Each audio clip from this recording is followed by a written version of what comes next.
Kamusta na po kayo? Pag-usapan natin ito pong mga statement, galaw ng ibang mga congressman. Halatang halata mong namamangka sa maraming ilog.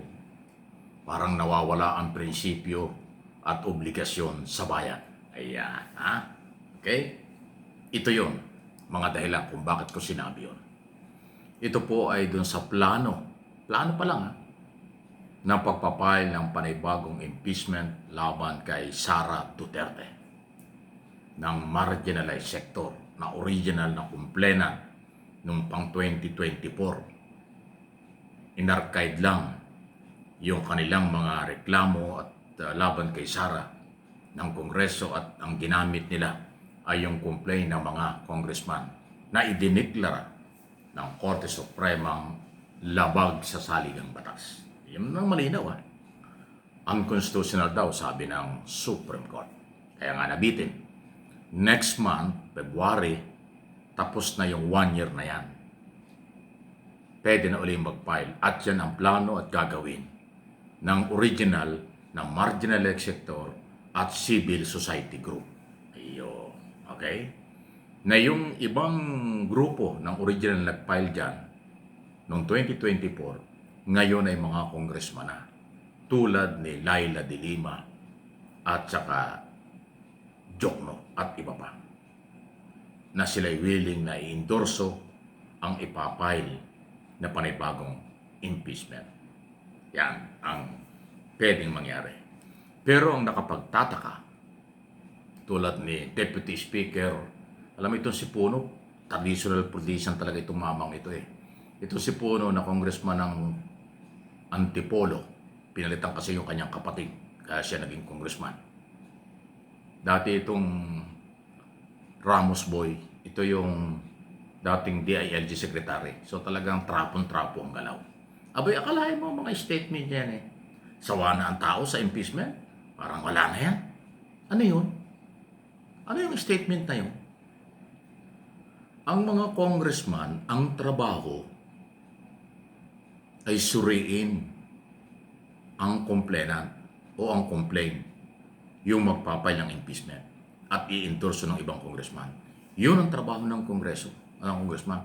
Suriin ang kaso, ang reklamo, bago ka magpasya kung susuportahan mo o hindi.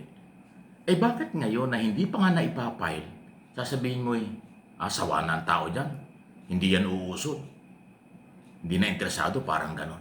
Bakit? Sino kayo? Hindi pa na ipapile, hinuhusgahan na ninyo.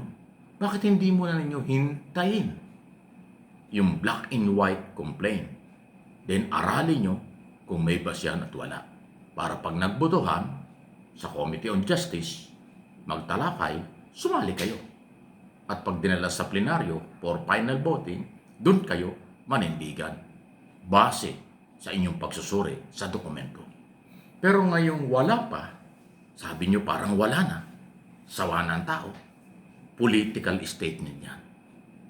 Yan ang isa sa dahilan sa aking personal na opinion na namamangka na kayo sa ilog. Wala pa yung ilog, namamangka na kayo. Wala pa yung kaso, nagde-decide na kayo. Nagdududa na kayo. Anong klaseng magiging judge kayo sa impeachment complaint kung ngayon pa lang?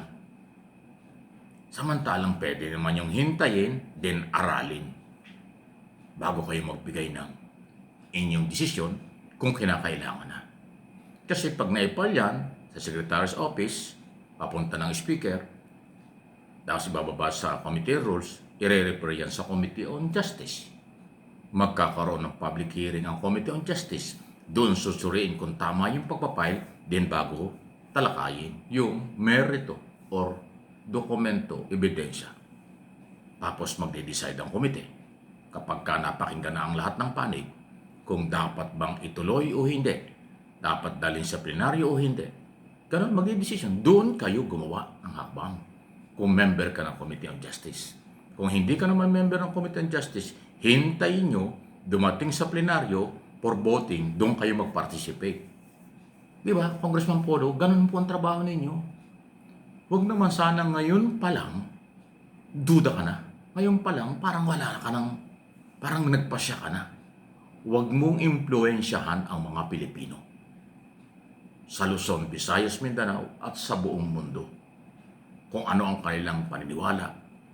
Dahil ako bilang mamamahayag, bilang Pilipino, ang ipinapaliwanag ko, proseso. Ang pinapaliwanag ko, yung dapat yung gawin. Hindi ako nagmamagaling.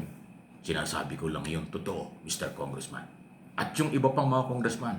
Balita ko si Congressman Abante ng Maynila, medyo nagbabago rin. O isa ka pa. Well, bahala kayo.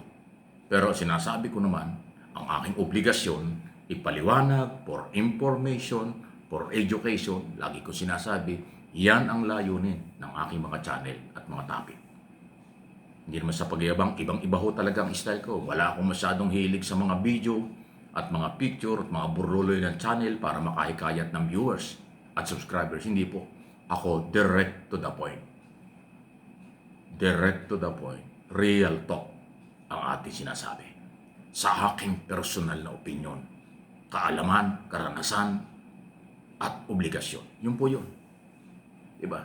Kayo, kahit kayo'y matatalino na mga congressman, mayroong limitasyon ang inyong dapat na sinasabi para hindi kayo pagdudahan. Again, papaliwanag ko ulit. Hintayin nyo ang complaint, hintayin nyo ang dokumento, then aralin nyo sa tamang proseso, tamang panahon, saka kayo mag-decide. Hindi yung plano pa lang ng civil society magreklamo, parang ang dating sa inyo, wala yan. Hinusgahan mo kaagad.